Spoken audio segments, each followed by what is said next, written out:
The air in Savannah was thick with the scent of magnolias and the faint tang of the river when I, Eleanor Hayes, realized my sister Margot would stop at nothing to ruin my wedding.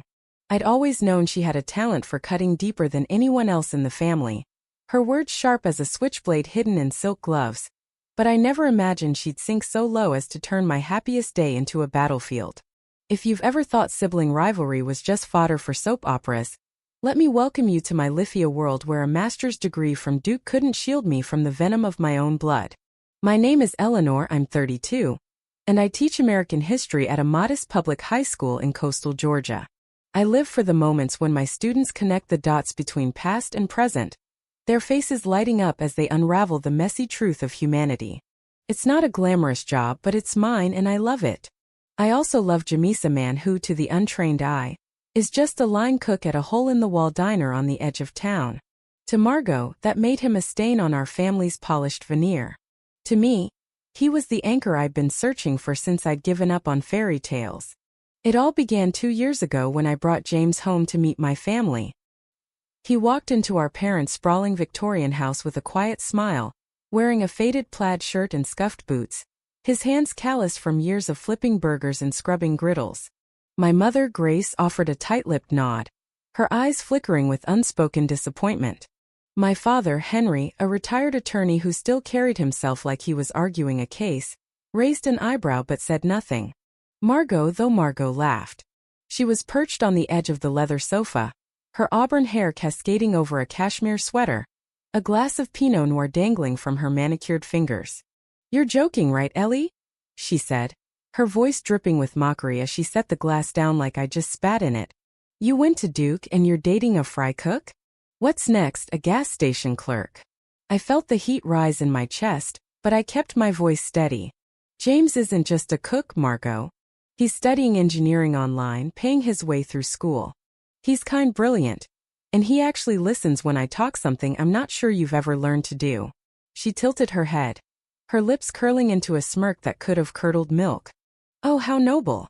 But let's be real, Eleanor, this isn't some inspirational MOYE. Love doesn't pay the bills, and you're sliding down the ladder faster than you can climb it." Margot was 36, 4 years my senior, and the kind of woman who wore her success like a crown.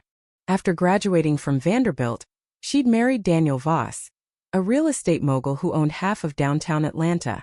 They lived in a gated estate with a marble fountain, a wine cellar, and a pair of golden retrievers named after obscure French philosophers Rousseau and Voltaire. To Margot, life was a transaction.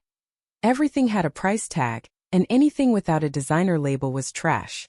She'd spent her adult years perfecting the art of looking down her nose at anyone who didn't fit her mold, and I'd been her favorite target since we were kids. Growing up, she'd mocked my scrawny frame, my thrift store clothes, my obsession with books over boys. When I chose teaching over a corporate career, she'd called it a waste of potential. And now with James, she'd found fresh ammunition. The first time she met him was at Dad's 65th birthday dinner, held in the oak-paneled dining room of our childhood home.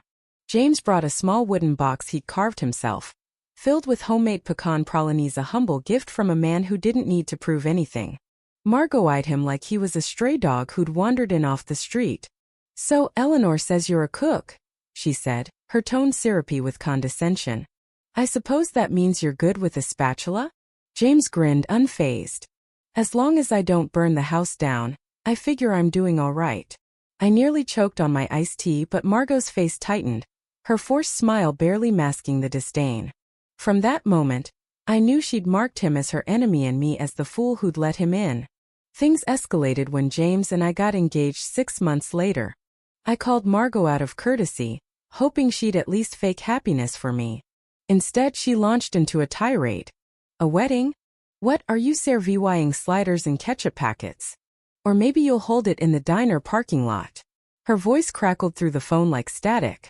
"Stop it, Margot," I snapped. "Not everyone measures worth by a paycheck. You don't get it, and I'm done trying to make you." She scoffed. "Oh, I get it, Ellie. You're setting yourself up for a life of grease stains and regret. A man with no ambition, no network. Nothing but a spatula. Have you even thought about what happens when the fairy tale wears off?" I hung up, my hands shaking, and turned to James. He pulled me into his arms, his steady warmth a contrast to the storm Margot had unleashed. "She's wrong," he murmured, brushing a strand of hair from my face. "But I hate that she's hurting you." I could see the flicker of pain in his hazel eyes, the weight of her words pressing on him despite his calm exterior. I wanted to tell him then about the secret we'd been keeping, but I held back. It wasn't time yet. Margot didn't stop with phone calls. She started a whisper campaign, contacting cousins, aunts, old college friends, even my principal at school. She told Aunt Lydia I was throwing my life away on a dead-end guy. She told Uncle Tom that James was obviously a leech. She even cornered my coworker Sarah at a faculty mixer, spinning a tale about how I'd lost my mind over a greasy nobody. I thought she'd tire herself out, that her spite would burn off like morning fog. I was wrong. She was just warming up. Here's the twist, the part that kept me biting my tongue every time Margot sneered at James. He wasn't just a line cook. James was James Ellison Caldwell, the only child of Margaret Caldwell, the billionaire founder of Caldwell Hospitality, an empire of luxury hotels and Michelin-starred restaurants spanning 3 continents, valued at over $1.2 billion. He'd walked away from that world 3 years ago, trading penthouses for a cramped studio apartment, tailored suits for an apron, all to prove he could build something on his own. We'd agreed to keep his identity under wraps until after the wedding, not to trick anyone, but to see who'd stand by us when the glitter of wealth wasn't in the picture. And Margot, with her relentless venom, had disqualified herself spectacularly. James had landed in Savannah after leaving New York, taking a job at Rosie's Diner under the name James Tenerno Caldwell, no silver spoon. He worked the grill from 6 a.m. to 2 p.m., then spent his nights hunched over textbooks, earning his engineering degree 1 credit at a time. I met him by chance when I stopped at Rosie's for a coffee after a late grading session. He'd slid a plate of fries across the counter on the house, he'd said with a wink, and we'd talked until the neon open sign flickered off. He told me later, sprawled on the worn rug of our apartment, why he'd left the family business behind. My mom always said, "You don't run an empire unless you've swept its floors." I didn't want to sit in a boardroom without knowing what it's like to burn my hands on a skillet. I'd squeezed his hand, my heart swelling. And if Margot ever finds out who you really are, she'll choke on her own hypocrisy. He'd laughed, a low warm sound. "Let her think I'm just a cook. It's the best way to see who people really are." Margot came to Rosie's once, not to support me but to snoop.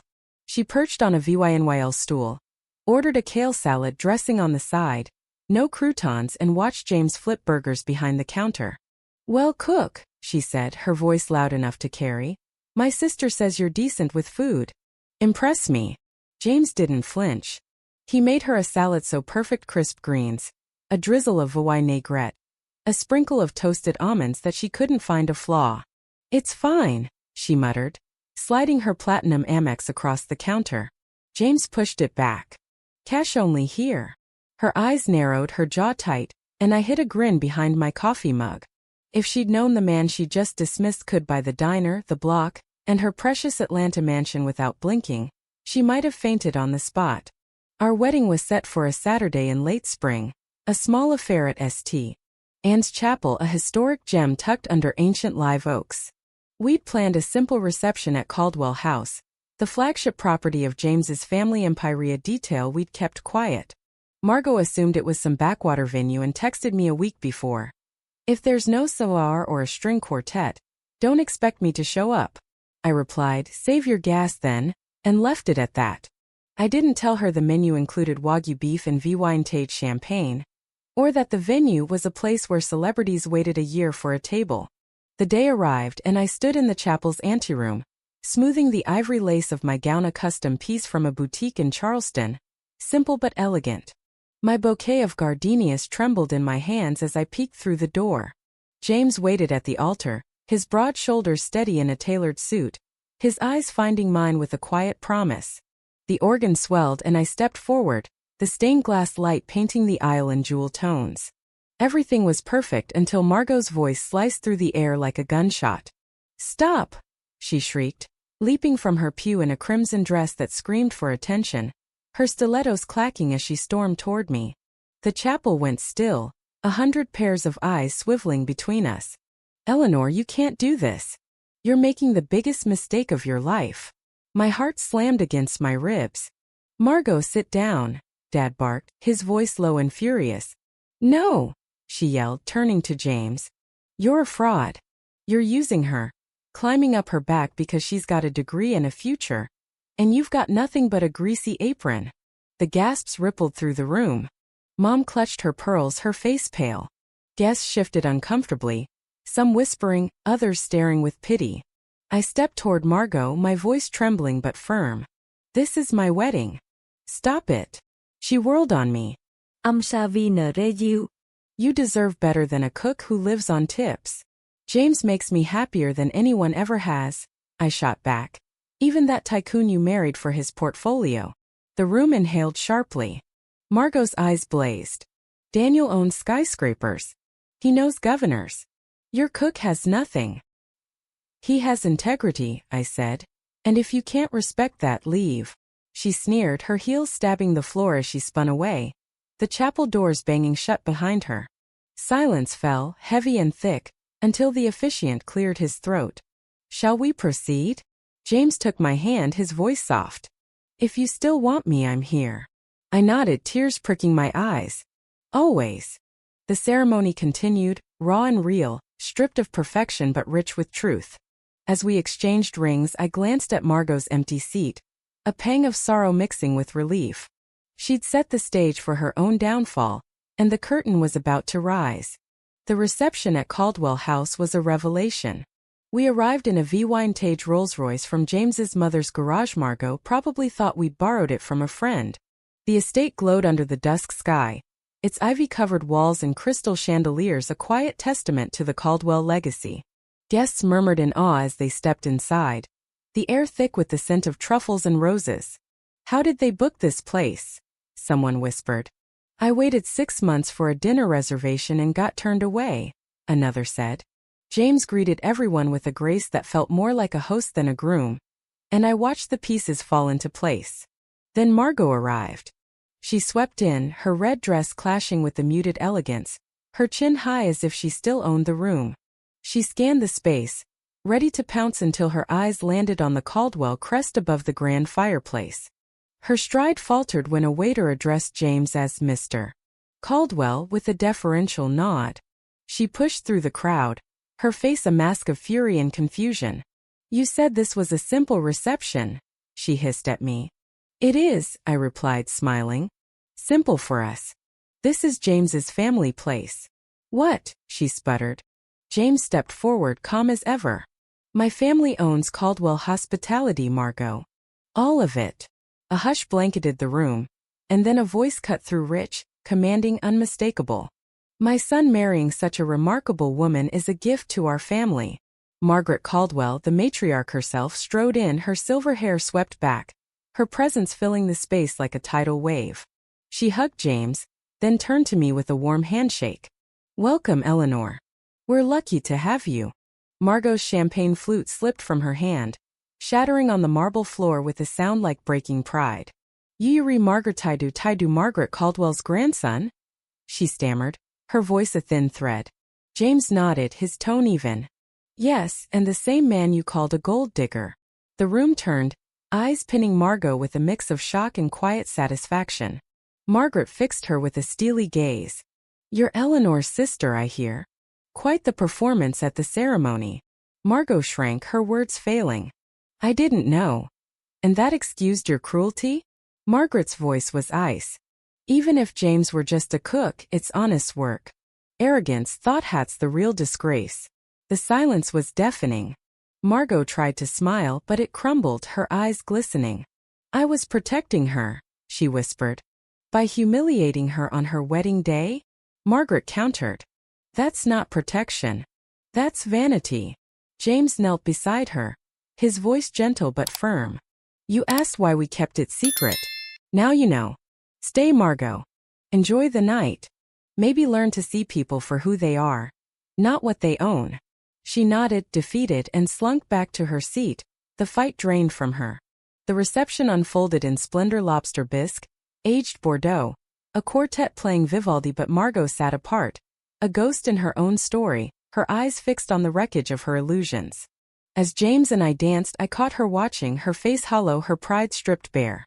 "Think she'll change?" James whispered. I studied her. The sister who'd once made me feel small for choosing heart over hustle. "Maybe," I said. "If she can swallow this, she can start anywhere." A year later, we'd settled into a life that felt like a dream. I hadn't dared to dream a loft overlooking the Savannah River. Mornings of coffee and sunlight. Evenings of lesson plans and James's blueprints for a new hotel wing. I still taught, coaxing history from dusty pages, while James stepped into his role at Caldwell Hospitality, balancing board meetings with late-night grease stains. It was steady, unpretentious, hours until a rainy night in October when Margot appeared at our door, a drenched shadow of the woman she'd been. Her Prada coat was gone, her hair plastered to her skull, her mascara streaking like war paint. She clutched a soggy paper bag, her voice a rasp. "They took it all, Ellie. Everything." I let her in, wordless, as James set aside his laptop. She collapsed on the couch, a marionette with cut strings. "Daniel's in jail," she said, her hands trembling around a mug of tea I'd made. "SEC raided us, fraud, embezzlement, the works. They seized the house, the cars, my jewelry. I've got nothing." James's eyes narrowed, cautious. "Why come here?" "I've got no one else," she said, tears spilling. "Daniel's family disowned me. My friends think I'm tainted. I'm broke, homeless, please." I wanted to laugh, to throw her words back at her. "Don't come crying to me when it falls apart." But her desperation was a mirror I couldn't ignore. James spoke first. "There's a studio above our bistro downtown. Basic but livable. You can stay if you work for it." Her brows knit. "Work? Like waitressing?" "And more," he said, unflinching. "Dishes, floors, whatever's needed. No handouts. Real work." She swallowed hard, then nodded. "I'll do it."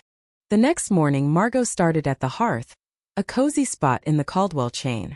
I watched from the upstairs window as she fumbled through her first shift, her tailored nails chipped, her apron smeared with coffee. She spilled a tray of water, burned her arm on a hot plate, and scrubbed toilets until her knuckles bled, all under the hawkish eye of Carla, the head chef, a no-nonsense Dominican who'd once fired a line cook for sneezing on a steak. Margot, who'd once snapped her fingers for martinis at rooftop bars, now peeled carrots with a dull knife, her hands shaking. She didn't quit. That night I brought her soup. She opened the door, her face gaunt, her pride a memory. "You didn't have to," she mumbled. "You stayed," I said. "That's something." Weeks bled into months. Margot learned the grill, memorized orders, scrubbed grease traps until her arms ached. Carla softened, grudgingly, when Margot didn't flinch at a snapped order. One night, James handed her a training manual.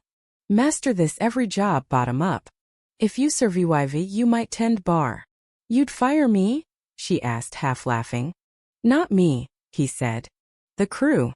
They don't care about your name, just your hands." She took the packet, her eyes flickering with something new, resolve, maybe. By month 3, Margot could sling plates for a party of 12, her movements sharp, her voice steady. She tipped waitresses at other joints small bills, a quiet apology to the world she'd scorned. One afternoon, James found her in the kitchen, juggling tickets like a pro.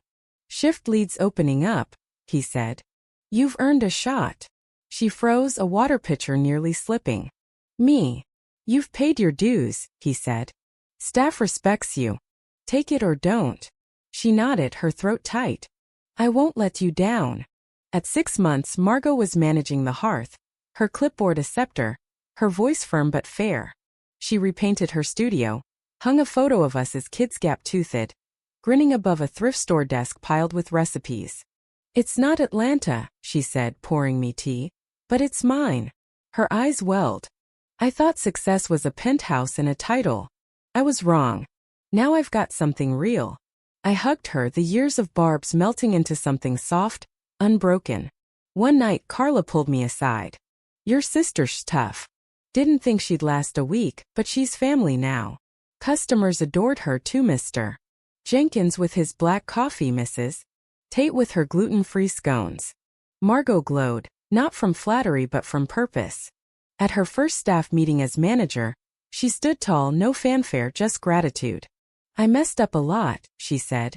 But you gave me a chance. I'll keep earning it. The applause was sparse but real, and I saw it. Margot reborn. A year on, I asked her, "What do you do?" She smiled, soft and sure. "I run a restaurant. I serve people. And I'm damn proud of it." Margot's journey wasn't just survival, it was redemption. Carved from sweat and humility. She'd fallen from a throne of glass, landed in the dirt, and built a life from the ground up. Maybe everyone deserves a second chance, if they're brave enough to take it. What do you think?